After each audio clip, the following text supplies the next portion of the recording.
all over the road on this record at #1 on my fancy playlist. I thought this would be a simple affair, but boy, well, look at my notes. There's a lot of stuff about this, a lot of information about this song I want to share with you, but I want to break it down to the very brass tacks.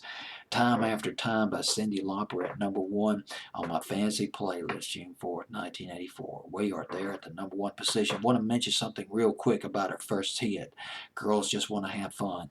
Check out the Robert Hazard version. Robert Hazard wrote it. He did a version of it in 1979. A loud, brazen guitar, and it sounded like a new wave record. I mean, if you went through a time machine to 1979, 1980, you heard this record, you'd think, oh God, this is another great new wave record, man. Is this the Romantics, the Clash, or the Stranglers? Well, no, it's Robert Hazard. And Cyndi Lauper, though, she had the hit with it. A completely different interpretation, a pop dance record. Now, let's get to Time After Time. The Hooters worked on this record. You're not going to believe it. The Hooters. They knew the producer, Rick Turdoff. They knew the producer, and he brought them in because Cyndi Lauper, she needed some musicians. She had this was her solo thing because she was in the group Blue Angel, but the band had broke up. Rob Hyman of the Hooters, he co-wrote the song "Time After Time" with Cyndi Lauper. The Hooters, you might remember, and we danced. Remember that one? Uplifting, up-tempo record, 1984. No, it was 1985, 1986. And was it Day After Day or Day by Day, another song they did? And All You Zombies Coming Out Tonight, very obscure record by them. Remember having that on a fancy playlist back in the summer of 1985. Did not make top 40, though, for the Hooters. Well, anyway, these two guys, Eric Brazilian of the Hooters and Rob Hyman, worked with Cyndi Lauper on this album. Rob Hyman co-wrote this record. He was banging on the piano, and it started out with him on the piano. Rob Hyman is coming up with a hook, he's coming up with a chorus, and it was an up-tempo record. It was an up-tempo sort of beat when they first started on it, him and Cyndi Lauper. But then when they came up with the lyrics, when they sat down and came up with the lyrics, got into this flow, their personal issues.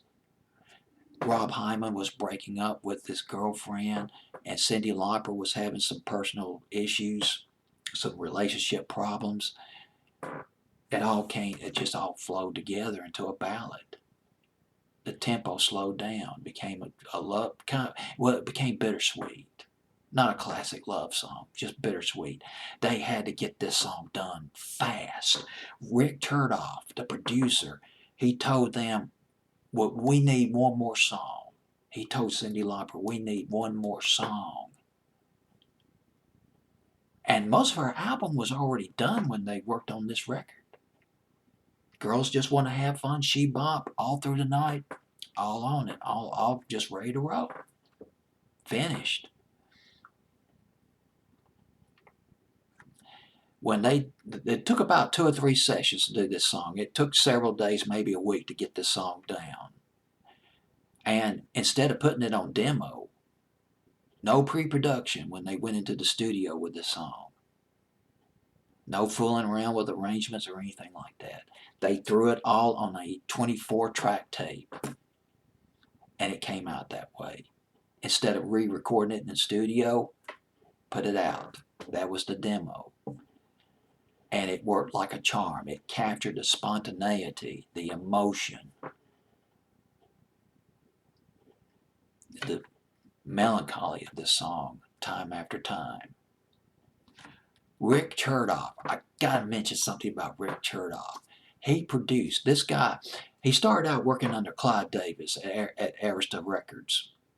And then he later became a staff producer of Columbia Records, Rick Turdoff, who produced this record. He co-produced Girls Just Want to Have Fun. Rick Turdoff later produced One of Us by Joan Osborne. Remember that song back in 1995 by Joan Osborne? He produced that. And that song, by the way, was written by Eric Brazilian of the Hooters. One of Us by Joan Osborne. Rick Turdoff produced powerful record by Sophie B. Hawkins, damn, I wish I was your lover. Back in the spring, early summer of 1992, produced by Rick Chernoff. Boy, this guy, he was on fire back in the day, and he co-produced this record as well. Produced this record time after time by Cyndi Lauper, the title. They needed a title. When she and Rob Hyman of the Hooters were writing this song, Cyndi Lauper, she was going through a TV guide. She came across a movie called Time After Time, 1979. It was about a guy who invented a time machine to go back. So it just set something off, some creative whistles, bells and whistles, and came up with a title, Time After Time.